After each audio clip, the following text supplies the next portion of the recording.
I'm going to let you in on a little secret. You should only open a franchise business in a densely populated area with lots of wealthy people around. False! If you want to know what will really set you up for success in a franchise business, stick with me for the next 10 minutes.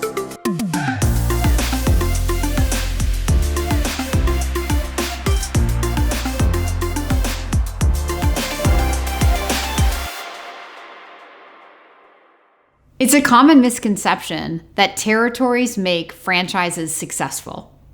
In 19 years, I have seen franchisees fail in what people would call an A+ territory, and I have seen franchisees be massively successful in what people would call a B+ territory. In fact, one of my all-time favorite franchisors boasts Rookie of the Year and some of their most successful franchise owners in some of the smallest, most rural counties in America. It does seem logical to assume that those areas of the country with densely populated neighborhoods and big expensive homes would give an advantage to any franchise owner, no matter the industry, but that is not always how it works out. Since businesses don't thrive without successful owners, territories do not make owners successful. Owners make territories successful. Always, period. Again, I've seen hungry, motivated franchisees tackle some less than stellar markets and go on to build the life of their dreams.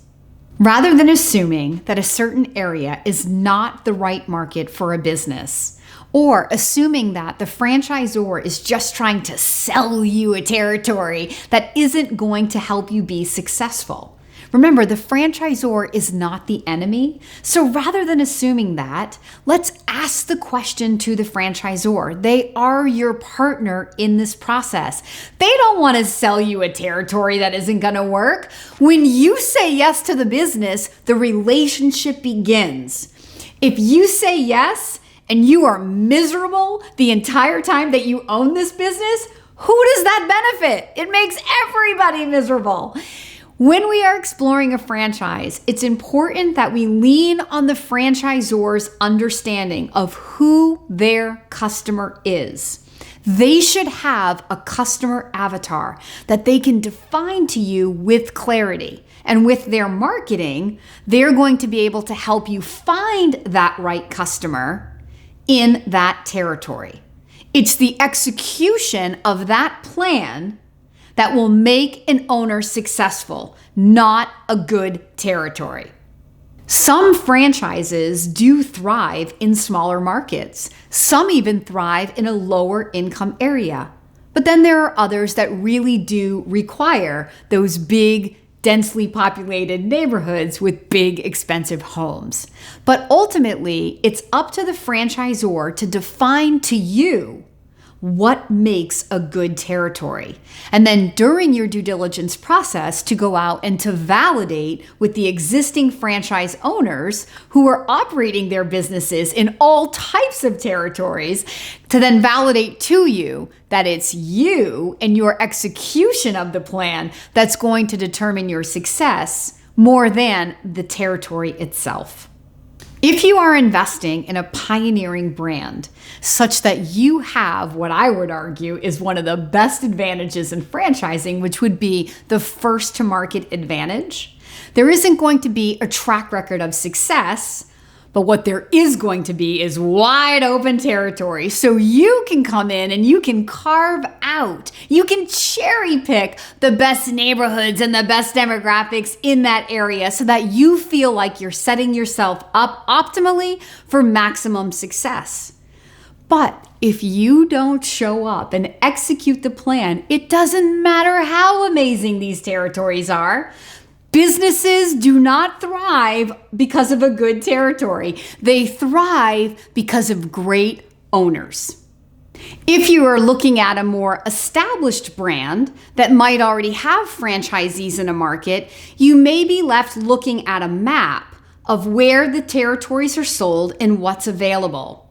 And this is where sometimes it gets to be a little head game for people. People say, well, why are those territories left? They must be less desirable than the ones that have already been sold. When really, most of the time, it's just that the ones that are sold are where the candidate, who's now a franchise owner, happen to live. Everybody wants to own their own backyard. A territory that's left is not necessarily open because it's undesirable. I say it's open because it's been waiting for you. If you are concerned with the remaining markets that are open, take those concerns to validation with the existing franchise owners. In fact, take those concerns to the neighboring franchisees.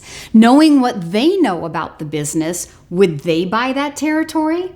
Additionally, ask the franchisor to connect you with other franchisees who had to buy markets that they felt were secondary or left over in their part of the world.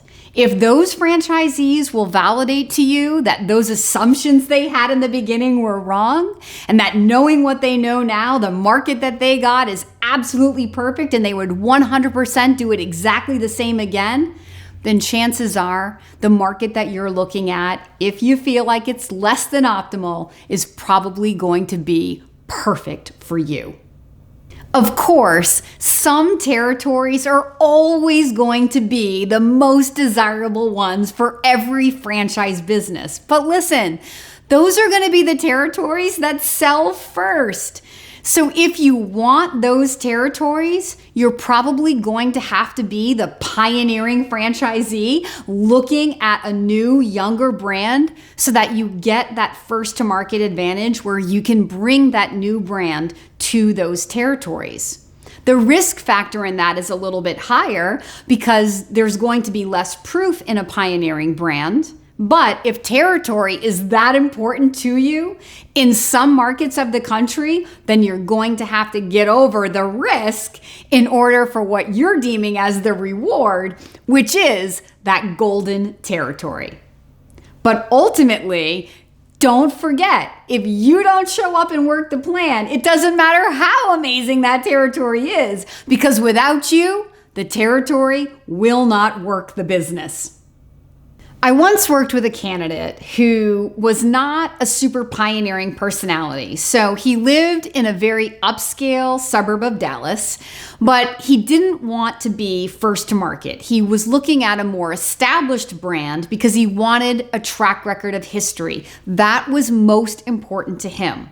I showed him a more established, proven franchise that had a lot of neighboring franchisees or a lot of territories sold in the Dallas marketplace. And the first thing out of his mouth when the franchisor talked to him about the particular territory that was remaining that had his name on it was, "People in that area don't spend money like people where I live." So we encouraged he and his wife to get out with the other franchisees in the area because they had a really close-knit franchisee network. We encouraged them to get out and to meet these franchise owners and to continue to work with the franchisor because he really loved the concept and he fell in love with this family of franchisees in the local area. Ultimately, they ended up saying yes to the business. 18 months later, the franchisor called me back and said, "Sadly, Kim, your franchisee has decided to close his doors, but we'd really love your help in reselling the territory." Now, I knew that it wasn't the franchise plan or the franchisor, that it was something that this franchise owner had done or not done that had led to his own demise. So I set about trying to find another candidate who could own this market.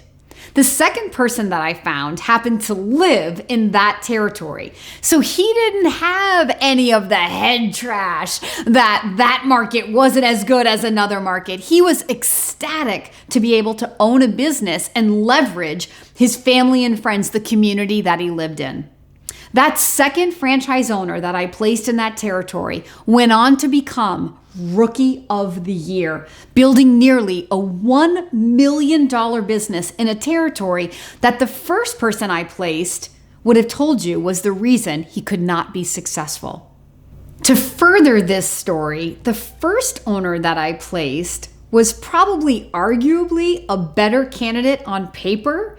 He had a 20-year history in the military. He was retired from the military and had gone on to have a corporate sales background. So he had great leadership skills, great management skills. He had communication skills. I mean, these are the things that make owners successful, correct? Not to take anything away from the second guy that I placed, but on paper, this first candidate was an amazing candidate to own a franchise. So this story, while sad for one owner and happy for another owner, clearly demonstrates that it's what owners do with the market, and even more importantly, what owners think about the market, that will lead to their success or their demise. Ultimately, like everything else in life, we are going to get what we believe, what we think about, what we focus on.